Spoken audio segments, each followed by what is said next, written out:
Hello. हाय। अरे सुनो ना, मेरा नाम तो पूजा है, पूजा शर्मा। उम्र अभी अभी 23 की हुई हूँ। मतलब कल ही तो केक काटा था। लोग कहते हैं कि मैं थोड़ी सी भरी भरी सी हूँ। जहाँ जहाँ होना चाहिए वहाँ अच्छे से है, और जहाँ नहीं होना चाहिए वहाँ बिल्कुल नहीं।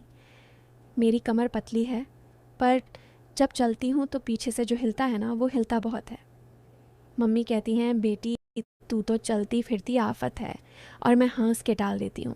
गाल गोल गोल, आंखें बड़ी बड़ी और होंठ। अरे छोड़ो, मैं खुद को इतना तारीफ करूँगी तो तुम लोग क्या कहोगे। हमारा घर गांव के ठीक बाहर है। पुराना वाला मकान, बड़ा सा आंगन, नीम का पेड़, और सामने वाली गली में रहता है हमारा चाचा का लड़का, मतलब मेरा कज़न। नाम है विक्की। विक्की भैया कहलाते हैं, पर उम्र में मुझसे सिर्फ 4 साल बड़े हैं।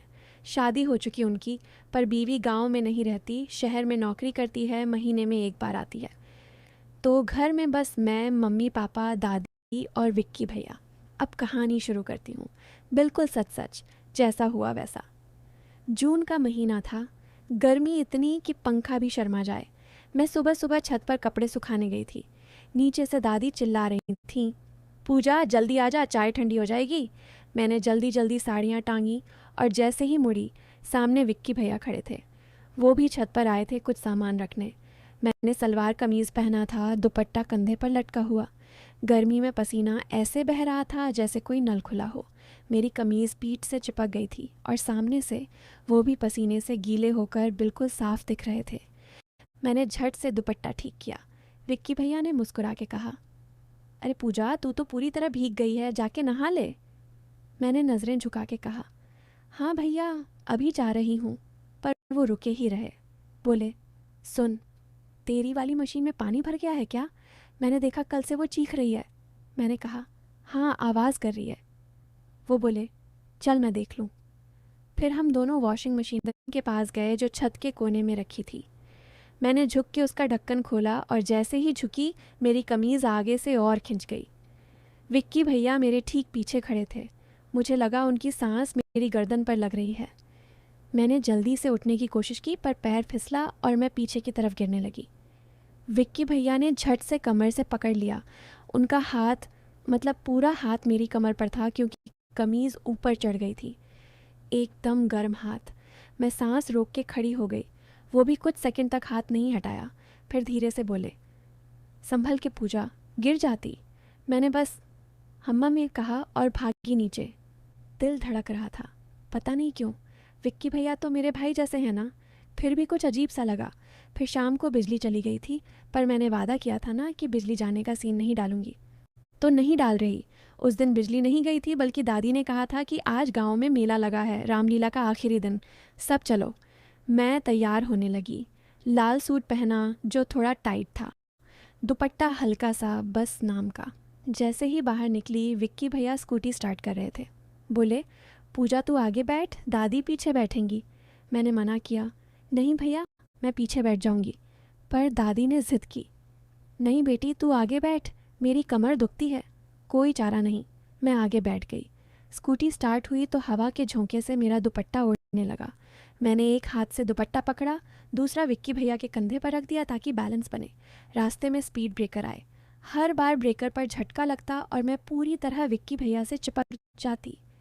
मेरे सीने उनकी पीठ से टकरा रहे थे। मुझे लगा वो जानबूझकर ब्रेक जोर से मार रहे हैं। एक बार तो बहुत जोर का झटका लगा, मैं चीख पड़ी, आह भैया धीरे। वो हंसे, अरे पूजा, मेला में सो जाएगा, थोड़ा तो सहना पड़ेगा। मेला पहुंचे तो मेरी सांस फूल रही थी। पता नहीं स्पीड ब्रेकर की वजह से या कुछ और की। मेले में रामलीला चल रही थी। हम लोग सबसे पीछे खड़े थे। भीड़ बहुत थी। अचानक किसी ने मुझे पीछे से धक्का मारा। मैं आगे की तरफ गिरी और सीधा विक्की भैया से जा टकराई। उनका हाथ अपने आप पर आ गया।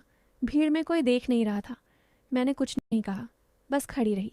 लगा जैसे पूरा मेला गायब हो गया हो, सिर्फ उनकी सांसें और मेरी सांसें रह गई हों। फिर अचानक दादी ने आवाज़ लगाई, पूजा कहाँ है तू?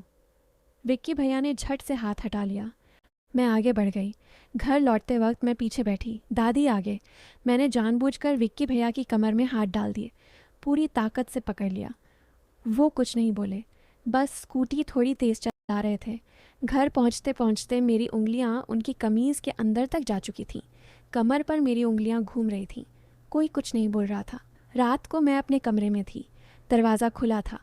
अचानक विक्की भैया अंदर आए, बोले, पूजा, तेरी मम्मी बुला रही हैं। मैं बिस्तर पर लेटी थी, सिर्फ स्लिप पहने हुए, ऊपर कुछ नहीं। मैंने जल्दी से चादर खींच ली। वो रुक गए, बोले, क्या हुआ? मैंने कहा, कुछ नहीं भैया, आप जाइए, मैं आती हूँ। वो चले गए, पर जाते जाते एक बार पीछे मुड़े। उनकी नज़र मेरे कंधे पर रुकी जहाँ स्लिप का स्ट्रैप फिसल गया था। फिर कई दिन ऐसे ही बीतते गए। हर रोज़ कुछ ना कुछ होता, कभी छत पर, कभी किचन में, कभी बगीचे में। वो मुझे देखते, मैं उन्हें। हाथ छूते, पर कभी कुछ आगे नहीं बढ़ा। बस एक तनाव सा बढ़ता गया। मैं रात को सो नहीं पाती थी, वो भी शायद नहीं सोते थे। मैं सुनती थी, उनका कमरा मेरे बगल में है। रात को कभी कभी करवटें बदलने की आवाज़ आती। फिर एक दिन भाभी आईं शहर से। सब नॉर्मल हो गया, पर मेरे अंदर का तूफ़ान नहीं रुका। मैं उनसे नज़रें नहीं मिला पाती थी। वो भी मुझे देखते तो आंखें झुका लेते। फिर ये रहे, एक रात भाभी और विक्की भैया बाहर गए थे किसी रिश्तेदार के यहाँ। मैं अकेली थी घर में। दादी सो गई थी। मैं नहाकर आई, बाल गीले थे, सिर्फ नाइट सूट पहना था। दरवाज़ा खुला छोड़ दिया। मुझे लगा वो आएंगे, और वो आए। रात के 12 बज रहे थे। विक्की भैया धीरे से मेरे कमरे में घुसे। मैं बिस्तर पर लेटी थी।